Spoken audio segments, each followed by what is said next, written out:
Kam min sha'imin, rubba sha'imin. Berapa banyak orang puasa laisa lahu min siyamihi, tidak dapat pahala apa-apa dari puasanya, illal ju', hanya lapar saja. Rubba qa'imin, berapa banyak orang yang qiyamul lail, tidak tidur malam, dari mulai tarawih sampai tahajud sampai witir, laisa lahu min qiyamihi, tidak dapat pahala apa-apa illa sahar, kecuali hanya bergadang malam tidak tidur saja. Artinya secara fikih puasa sah, solat sah, tapi pahalanya tidak ada, hampa, kosong, hanya sekedar untuk menggugurkan kewajiban saja. Dia tidak perlu qadha di luar Ramadan, dia tidak perlu bayar fidyah karena puasa sudah terlaksana, tapi pahalanya hampa, kosong, tidak bisa dibawa bekal menghadap Allah. Kenapa? Karena melakukan perbuatan yang terlarang, yang dilarang Allah Subhanahu wa taala, tidak terkait dengan rukun syarat wajib puasa itu. Tapi pahalanya hilang. Sedangkan yang kita inginkan dari ibadah puasa ini adalah kewajibannya gugur, pahalanya sempurna, proses pembiasaan diri, dan semua ibadah ini jangan sampai kita terjebak pada ritual. Semua ibadah ini ada target tujuan yang mau dicapai. Nah, itu. Salat, inna sholata tanha 'anil fahsya wal munkar. Puasa, kutiba alaikumus syiyamu kama kutiba alal ladzina min qablikum la'allakum tattaqun. Haji, faman farada fihinal hajja fala rafasa wala fusuqa wala jidala. Ketiga-tiga perbuatan ini jahat, jelek. Tapi kenapa Allah bedakan tiga disebut? Karena memang tiga kejahatan manusia. Yang pertama rafasa, kejahatan seksual. Yang kedua fusuqa, kejahatan non seksual. Yang ketiga jidala, lisannya. Ada orang yang lisannya lembut, tidak pakai sabu-sabu, tidak pakai narkoba, orangnya baik, tapi gatal.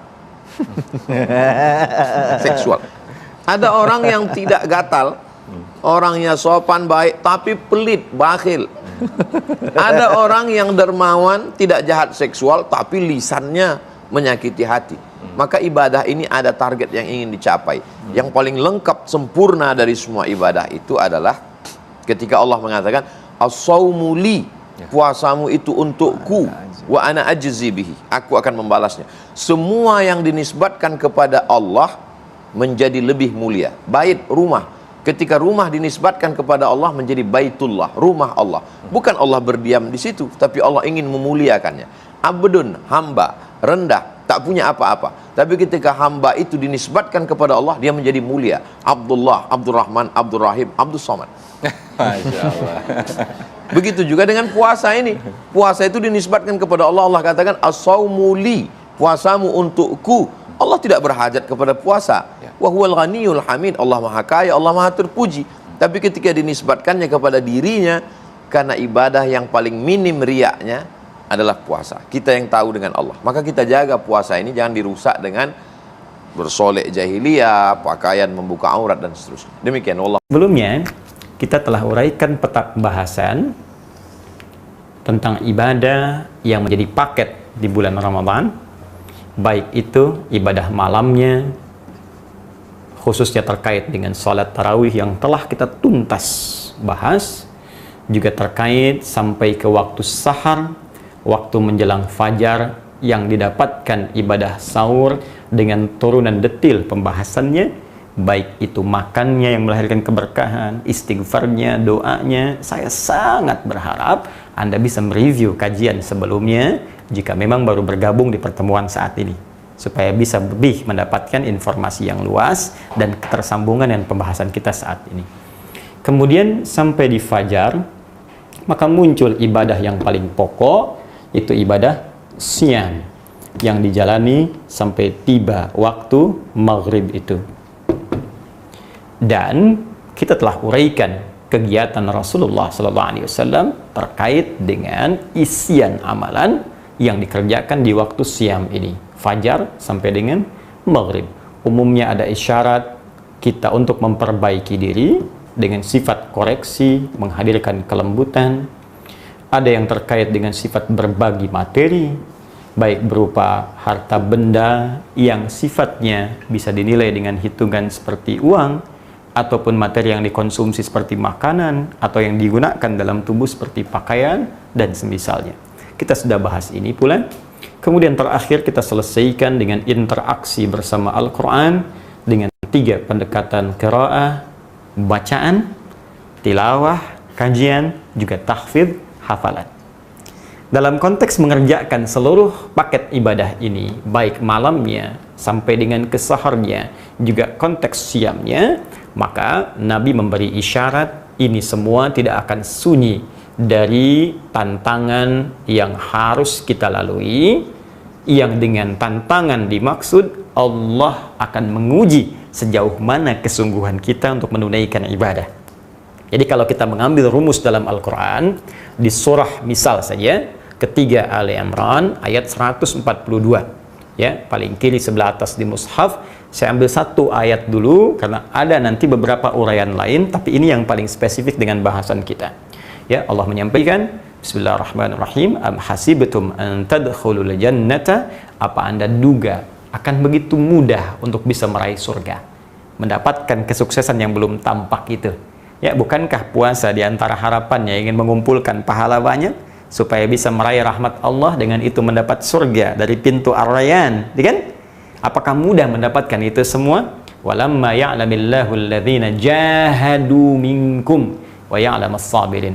Sedangkan kau belum diuji, belum diketahui, ya, sejauh mana keseriusan Anda dalam menghadapi tantangan-tantangan mengerjakan amalan itu, baik, dan sabar menjalaninya. Tahu dari mana kalau ayat ini berbicara tentang menghadapi tantangan? Ini terkait dengan Quran surah kedua Al-Baqarah ayat 214. Karena itu, redaksi di Ali Imran ayat 142, pembukanya sama persis dengan Al-Baqarah ayat 214. Yang ini kiri bagian atas, yang ini kanan bagian bawah di mushaf standar. Ini difirmankan am hasibtum an tadkhulul jannah, yang ini pun difirmankan am hasibtum an tadkhulul jannata. Ini kesungguhannya, ini tantangan utamanya. Am hasibtum an tadkhulul jannata walamma ya'tikum mathalul ladzina khalau min qabl. Apa Anda duga mudah saja mendapatkan anugerah surga? Mudah saja beribadah untuk mendapatkan rahmat? Mudah saja meraih pahala sebanyak-banyaknya untuk bisa mendapatkan rahmat masuk ke dalam surga, dengan puasa masuk pintu Ar-Rayyan? Walamma ya'tikum mathalul ladzina khalau min qablikum, sementara engkau belum diuji seperti orang hebat dulu yang dijamin masuk surga, orang dengan amalan banyak, ulama-ulama saleh, orang-orang sebelumnya yang mereka pun menghadapi tantangan-tantangan untuk mewujudkan harapan dimaksud. Masathumul ba'sa, ada tantangan yang ringan, wadh-dharra, sudah mulai naik, bahkan menyakiti fisik, ya kan? Wazul zilu, bahkan ada yang menggoncang hati. Hatta yaqula ar-rasul walladzina amanu ma'ahu mata nasrullah. Bahkan ada tantangan-tantangan yang membuat kita bisa berkata seperti Rasul dan orang beriman dulu pernah mengatakan, ya Allah, kapan pertolonganmu tiba? Ya Allah, kapan wabah ini akan diangkat? Ya Allah, hamba sudah rindu dengan masjid. Ya Allah, kapan keadaan ini akan berakhir? Ya Allah, kapan hamba bisa bekerja mendapatkan rezeki yang halal? Ya Allah, kapan tantangan? Ala inna nasrallahi qarib. Orang beriman mesti optimis. Kata Allah, mesti yakin, kuatkan pada dirimu, pertolongan Allah itu pasti akan tiba kalau kita mau sungguh-sungguh serius dan sabar dalam mengatasinya. Nah sekarang, karena fitrah kehidupan akan selalu bersanding dengan tantangan. Orang sukses pasti ada tantangan. Orang sukses pasti ada ujian. Anda anak SD mau lulus ke SMP, ujian. SMP ke SMA, ujian. Kalau tingkat pendidikan dasar saja ada tantangan, ujian supaya kita sukses, maka bagaimana dengan kehidupan yang kompleks? Jadi itu rumusnya. Ujian datang bukan ingin membuat kita sulit dalam menjalani aktivitas, tapi sesungguhnya ingin meningkatkan kualitas kita di hadapan Allah sehingga menjadi manusia yang lebih bernilai di masa depan. Nah, karena fitrah setiap aktivitas, ibadah bahkan ada tantangan, maka demikian pula dengan siam. Apa di antara tantangannya? Ini yang bisa kita lacak langsung saja dari kitabnya Imam Al-Bukhari, ya. Kita tulis kitabnya Sahih Al-Bukhari, ya, sebagai informasi nanti dari Nabi sallallahu alaihi wasallam supaya lebih akurat. Ditemukan di bab Fadlus Shaum, ya, keutamaan puasa, sekaligus disebutkan tantangannya. Nomor hadisnya 1795, ya. di halaman 125. Ya, kalau memang beda cetakan, nanti Anda bisa menyesuaikan dengan babnya. Ya, mungkin beda cetakan bisa jadi beda nomor. Atau mungkin saya keliru menyebutkan nomor, salah saya penyebutan nomor, maka tidak harus menjadi sesuatu yang besar. Cukup Anda rujuk saja, yang penting hadisnya ada. Ya, lihat dari babnya atau rawinya. Ya, yang nggak ada, yang repot kan begini, nomor ada, hadis nggak ada. Nah, itu pasti repot. Tapi kalau nomor bisa beda, sementara hadisnya ada, itu nggak ada masalah. Ya, kayak saya kemarin misalnya menyebutkan 20.055, 20.056. Ya, seharusnya 50.025, 50.026. Tapi hadisnya tetap ada dan rawinya benar. Itu yang paling penting, ya. Baik. Ini kita sebutkan dulu rawinya.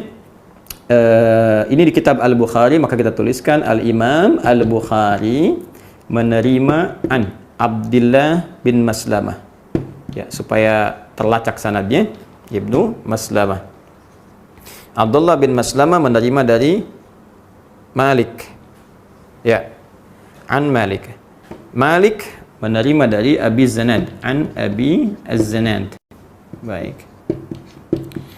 Abi Az-Zanad menerima dari sahabat Abu Hurairah. An Abi A'raj dulu, dari Al-A'raj. Adil A'raj. A'raj menerima dari Abi Hurairah. An Abi Hurairah radhiyallahu ta'ala anhu. Sahabat Abu Hurairah atau Abdurrahman bin Sakhr nama aslinya menerima dari Nabi sallallahu alaihi wasallam. Anin Nabi sallallahu alaihi wasallam. Ya kan? Sallallahu alaihi wasallam. Ini singkatannya. Ya, kalau di kitab hadis disingkat demikian. Nah, penting nih saya uraikan karena nanti kita akan bertanya, Al-Imam Al-Bukhari kan nggak pernah berjumpa dengan Nabi. Nah, ya? Lalu bagaimana bisa meriwayatkan hadis dari Nabi sallallahu alaihi wasallam? Maka kita urutkan, betul beliau nggak berjumpa, tapi melacak. Ya, ada transmisi urutan informasi ini sehingga sampai ke beliau. Imam Al-Bukhari menerima dari Abdullah bin Maslamah, Abdullah bin Maslamah menerima dari Malik, ya. Malik menerima dari Abi Zanad, Abi Zanad menerima dari Al-A'raj, Al-A'raj menerima dari sahabat Abu Hurairah. Ini yang menerima dari Nabi sallallahu alaihi wasallam. Jadi kualitas hadisnya valid, sahih. Apa informasi yang disampaikan? Yuk kita langsung bahas. As-siyamu junnatun, kata Nabi. Ya, saya tuliskan as-siyamu, demikian kita tuliskan. Junnatun. Ini prinsip dasarnya dulu. Puasa yang benar itu, perhatikan cara menerjemahkannya. Alif lamnya kita terjemahkan, ya, ma'rifatnya. Puasa yang benar itu yang ditunaikan sesuai aturannya, sesuai ketentuannya. Junnatun akan melahirkan perisai pada diri pelakunya yang akan menghambat ia, menghalangi ia dari setiap perbuatan-perbuatan yang bisa membahayakan dirinya. Ya, baik maksiat ataupun yang lainnya. Baik, ingat yang telah saya uraikan di pertemuan-pertemuan lalu. Kaji lagi, ya, lihat lagi pembahasan kami. Setiap ada huruf jim dengan nun di awal kalimat, itu umumnya menunjuk makna yang tersembunyi. Ya, ini junnah. Jinnah cuma beda harokat. Jinnatun jamak dari jin. Minal jinnati wan nas. Kenapa disebut jinnatun? Ya, jamak dari jin karena memang tak nampak, tersembunyi makhluknya. Surga jannatun. Kenapa disebut jannah? Karena memang belum tampak dalam pandangan kita saat ini. Janin, janin, ya, dalam perut ibunda ada janin. Kenapa disebut janin? Karena tak kasat mata, tak tampak dalam pandangan kita. Nah, junnatun, perisai. Kenapa disebut dengan junnah perisainya? Karena memang tak tampak dalam pandangan kita, nggak kelihatan, cuman dia bisa mencegah diri kita dari perbuatan maksiat. Begitu ada maksiat mau masuk ke mata, dicegah oleh perisai ini, sehingga mata kita refleks langsung dialihkan ke yang lain. Ya, yaghuddu min absarihim. Telinga akan mendengar maksiat, ada orang gibah, terdengar nggak enak, kita langsung diberikan sinyal ke otak kita, tembuskan ke hati kita, ini nggak bagus, palingkan, menjauh. Kaki diajak maksiat, tertahan, kaku kaki kita ini, ada perisainya, jadi nggak tembus. Nah, jadi secara singkat, orang yang mendapatkan perisai ini, maka terjaga dari perbuatan buruk. Lawan buruk itu baik. Jadi kalau orang punya perisai ini, pasti jadi orang baik. Kalau dikaitkan dengan rumus hadis ini, pembukanya, kalau Anda ingin jadi orang baik, di antara ibadah yang membuat seseorang jadi baik, itu puasa. Rajin puasa aja. Selepas Ramadan, rajin Senin, Kamis, ya, Ayyamul Bid, puasa Daud. Itu pasti kalau benar puasanya, pasti merubah pribadi seseorang jadi baik. Kecuali ada puasa yang tidak ditunaikan dengan benar, alif lamnya nggak jalan. Tapi apakah menunaikan puasa dengan benar itu supaya jadi orang baik mudah dikerjakan? Belum tentu. Karena ini rumus umumnya, fitrahnya selalu ada ujian tantangannya. Apa di antara ujiannya? Kita tuliskan di sini. Saya mohon izin hapus dulu ini ya, supaya memudahkan kita untuk mengurai kembali. Nabi menyampaikan fala yarfuth asyamu junnatun. Baik, puasa yang ditunaikan dengan benar itu bisa menghasilkan perisai. Tapi tidak mudah mengerjakan, ini ada tantangannya. Apa di antara tantangannya? Saya tuliskan 1. Fala yarfuth. 2. Wala yajhal. 3. Wa inimru'un qatalahu. 4. Aw syatamahu. Falyakul inni sha'imun inni sha'imun. Di redaksi lain falyakul marrataini inni sha'imun. Tahan sampai sini dulu karena kesananya terkait dengan keutamaan. Ini yang terkait dengan tantangan. 1, kata Nabi, jangan berkata kotor, jorok, kata-kata kotor. Yang kedua, wala yajhal, jangan berlaku bodoh yang tidak pantas, bertindak yang tidak pantas. Kita contohkan. 3, wa inumru'un qatalahu, berselisih. Termasuk provokasi. Ya, masuk konteks ini. Au syatamahu, mencaci, mencela. Ya, kemudian juga bikin hoax. Nah, kalau sekarang buzzer. Nah, ini masuk kategori ini, ya. Awas, hati-hati, hati-hati nih, hati-hati. Awas ya. Nah, ini falyakul inni shaimun, maka tegaskan pada dirinya kalau menghadapi tantangan ini, saya sedang puasa, sedang puasa, sedang puasa. Baik, sebentar. Sebelum kita masuk ke sini, sebentar. Tarik nafas dulu. 3 detik.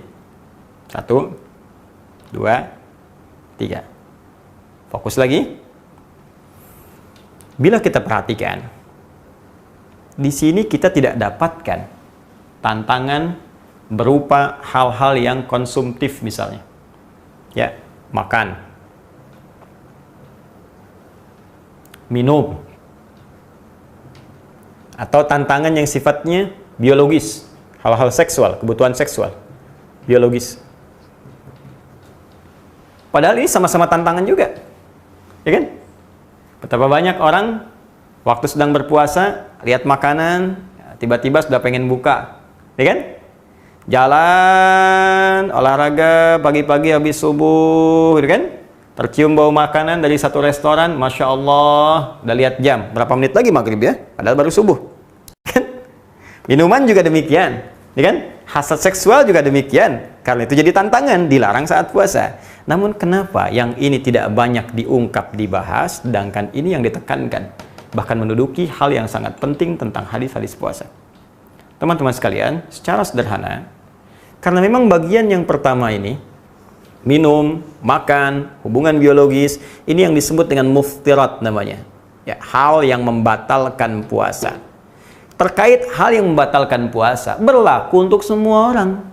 Karena semua orang pun menjaga dari ini, sudah kenal semua. Karena semua menjaga dari itu, maka muncullah kemudian motivasi yang kuat untuk meninggalkan ini semua. Jadi nggak dilarang pun sudah ngerti. Nggak disampaikan pun sudah paham. Makan itu pasti batal. Ya, minum itu pasti batal. Ini nggak usah pura-pura, saya mau wudhu, kumur-kumur, padahal pakai sirup misalnya. Ya, ini tetap aja batal. Ya, cuman 2 dalam keadaan makan, minum nggak batal. 1, ketika lupa, bukan pura-pura lupa. Beda pura-pura lupa dengan lupa. Makan, lupa misalnya. Sedang makan, selesai. Begitu kenyang, ketemu teman, ditanya sama teman, gimana puasanya hari ini? Oh, puasa, astagfirullah, saya lupa. Nah, bukan makan dulu, nanti kalau ditanya lupa. Bukan. Nah, yang kedua, makan dalam keadaan, atau minum dalam keadaan sedang tidur, mimpi. Mimpi, mimpi makan. Mimpi, mimpi minum. Ya, ajaibnya begitu bangun, kenyang misalnya. Nah, itu tidak membatalkan kalau memang tidak diniatkan untuk itu. Nah, ini yang membatalkan. Kenapa tidak banyak dibahas? Karena sudah banyak dipahami. Semua orang yang puasa menjaga ini. Tapi yang ini namanya mufsidat, perusak puasa. Ya, perusak.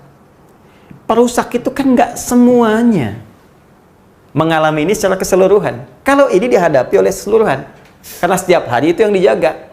Ketahuan hadir nggak hadir langsung tahu. Tapi ini bisa datang tiba-tiba. Ya, bisa nggak disadari teman-teman sekalian. Dan nggak banyak orang tahu bahwa ini merusak. Apa bedanya membatalkan dengan merusak? Kalau membatalkan, muftirat, ini seketika puasanya selesai, habis. Batal, gugur. Mesti diganti di hari lain. Kalau sengaja, tambah kafarat, hukuman tambahan. Ya, puasa 2 bulan berturut-turut, bisa memberi makan 60 orang miskin, paling sedikit, atau membebaskan seorang budak. Dalam konteks sekarang sudah tidak ada bagian ketiga tadi. Ya, diganti di hari lain. Tapi juga tidak boleh sengaja, karena dosanya bisa berlipat. Ya, nah, ini gugur seketika. Tapi kalau yang ini belum tentu puasanya batal. Di puasanya terasa masih lanjut, karena belum mengerjakan yang membatalkan, puasanya tidak gugur, tapi rusak. Rusak itu artinya pahalanya berkurang, karena dikurangi oleh perbuatan buruk ini. Contoh, berkata kotor, jorok. Ya, kotor itu masuk dalam konteks ini juga gibah, gosip, tuh. Ya, kata-kata jorok dan seterusnya, ya, masuk sini. Saya mau tanya pada Anda, saat kita mengerjakan puasa, berapa kali membicarakan keburukan orang lain? Berapa kali nulis status tentang keburukan orang? Hah? Berapa kali berbuat jelek dengan kata-kata atau tulisan, atau dengan pikiran? Itu kan tanpa sadar masuk dalam kategori ini. Bayangkan, kalau mengerjakan ini merusak misalnya 25%, mengurangi 25% pahala puasa. Baik, setelah itu berselisih atau saling provokasi. Ya, maaf, kurangi lagi nih 25%. Ya, gara-gara PSBB di jalan ketemu ini marah, ribut, lupa kalau dia puasa. Oke kan? Baik, dan seterusnya. Ini saling mencela. Nah, kalau sudah sampai sini kan mencela. Ya kan? Kurangi lagi 25%. Nih, bikin hoax. Buzzer tuh, awas, hati-hati. Ya? Awas, profesi Ramadan, dosa bisa berlipat. Muncul lagi 20%. Ya, Anda bayangkan, 25, 25, 25, 25. 25 kali 4, 100%. Kalau ini dikerjakan 100%, dapat pahala puasa 100%. Dikurangi 100%, ya habis 0. Nggak dapat apa-apa. Apalagi kalau kemudian ditambah lagi dosanya, muncul lagi misalnya. Walayajal, berlaku yang tidak pantas. Tak senono. Ya, jahlun itu bisa berarti begini. Seketika saat dikerjakan mungkin belum berdosa bagi dia, tapi dosanya dihasilkan dari komen orang lain. Misal, Anda bapak atau ibu usia 50 tahun, terus keluar komplek olahraga pagi-pagi misalnya kan, pakai sepeda cucu yang 5 tahun. Ya dosa sih enggak, cuman kan orang menggunjing. Nah itu ya jahal namanya, berlaku yang tidak pantas. Ustadz misalnya kan udah tahu begini nih, ceramah, tampilan begini, peci, baju misalnya sudah mengatur dengan baik. Tiba-tiba peci dipindah begini misalnya. Kan nggak pantas. Ya saya mungkin nggak dosa pakai ini, tapi kan membuat Anda bisa komen sesuatu yang nggak baik. Tiba-tiba bisa cerita ini, cerita itu, dan sebagainya. Nah ini yang menjadikan, karena Anda penyebab dosanya, orang berbuat dosa, maka terlimpah juga untuk Anda dosanya. Bayangkan, sudah habis 0, berbuat dosa lagi, taruhlah 50% misalnya, karena orang banyak menggunjing bicara buruk. Wah, habis, minus 50%. Sudah tahan lapar, sudah nggak minum haus. Anda bayangkan, udah gitu nambah dosa 50%. Ini yang mungkin yang dimaksudkan Nabi SAW, Rabba sha'imin laysa lahu min siyami ilal ju' wal 'atash. Tidak sedikit nanti orang puasa, karena nggak bisa menghadapi tantangannya dengan baik, dia nggak mendapatkan apapun dari puasanya kecuali lapar dan haus saja. Ini yang paling bahaya. Nah, rumus cepatnya untuk menghadapi ini semua, Nabi cuma memberikan satu kalimat saja. Kalau perlu tergaskan pada jiwa kita. Ya, apa kalimatnya? Kata Nabi, kalau Anda dihadapkan pada yang seperti ini, sedang duduk tiba-tiba diajak ngomongin orang. Ya, melihat layar kaca, bahkan lihat kultum ini pun ribut juga. Siapa sih yang dislike, siapa? Biarin aja. Mungkin itu, ya itu pekerjaannya. Ya mungkin itu yang diinginkan, nggak apa-apa. Kenapa harus diributkan? Ya kan nggak ada masalah gitu. Kan tidak harus semua bisa menyenangkan orang lain. Semua orang bisa punya pendapat masing-masing. Alhamdulillah, Anda senang merah, silahkan. Mungkin yang lain senang biru, nggak ada masalah. Kita saling menghormati. Tidak ada persoalan. Tapi jangan sampai dari persoalan itu jadi rame. Kayaknya hilang pahala. Nah, rumus cepatnya kata Nabi, faliyakul inni shaimun. Katakan pada diri kita. Perhatikan cara menerjemahkannya. Katakan pada diri kita, saya sedang puasa. Kalau perlu katakan sekali lagi, saya sedang puasa. Untuk menguatkan, supaya ingat kita sedang puasa. Jangan sampai gugur, jangan sampai hilang pahala, jangan sampai batal ya Allah, jangan sampai hilang. Jaga. Ya, ada sebagian yang menerjemahkan katakan pada orang itu, tapi saya agak kurang sependapat. Karena kul itu bisa berkata pada orang kedua, objek, bisa berkata pada diri kita. Jadi diri kita yang jadi objeknya. Ya, pada diri sendiri, ke hati kita, katakan. Ya, jadi katakan pada diri kita bahwa kamu sedang begini, kamu sedang begini. Ya, karena konteks kalau diterjemahkan katakan pada orang, misal begini, Anda sedang ketemu orang dan orang berkata, "Kamu begini, begini, begini, begini." Lalu Anda katakan, "Maaf ya, saya sedang puasa." Nah, boleh jadi dia tambah tersinggung. Nah, atau Anda ingin kemas kalimatnya misalnya dengan kalimat baik, bisa saja diterjemahkan seperti ini. Kita sedang puasa, ada baiknya kita tidak seperti ini. Nah, ini bisa. Ya, tapi konteks pertamanya katakan pada diri kita, saya sedang puasa. Jangan sampai berbuat seperti ini, jangan sampai batal dan sebagainya. Baru kita bisa bagi ingatan dengan orang lain sebagai pengetahuan. Ini cara paling cepat untuk bisa menangkal perbuatan yang bisa merusak. Nah, teman-teman sekalian, ada hal yang lebih penting daripada pembahasan ini pula, karena setiap tahapan dalam puasa punya babnya tersendiri. Karena itulah saya mencoba membuat tahapan-tahapan pembahasan ini sehingga tidak terkumpul dalam setiap waktu yang sama. Kalau kita bahas dalam setiap waktu dan sesuai dengan waktu dan tempat kita serta momentum melakukannya, maka ini akan lebih terasa manfaatnya. Apa yang saya maksudkan dengan yang lebih penting tadi? Apa yang bisa kita siapkan untuk lebih mendekat kepada Allah? Bahkan kalau Anda bisa kerjakan puasa ini dengan benar, ditahan sampai maghrib, ada berita gembira di waktu maghrib yang pernah saya tunjukkan sebagai rahasia saat berbuka puasa. Ketika Anda bisa mendapatkan rahasia itu, maka semua doa yang kita panjatkan seketika akan dikabulkan oleh Allah Subhanahu wa Ta'ala. Kalau benar, itu kebutuhan yang baik untuk dunia dan akhirat kita. Insya Allah, terkait ini kita akan bahas dalam program Aku Suka pada edisi yang ke-13 esok hari, insya Allah. Semoga bermanfaat, ada hidayat. Subhanakallahumma wa bihamdika, asyhadu an la ilaha illa anta, astaghfiruka wa atubu ilaik, wa akhiru da'wana alhamdulillahi rabbil alamin. Assalamualaikum warahmatullahi wabarakatuh.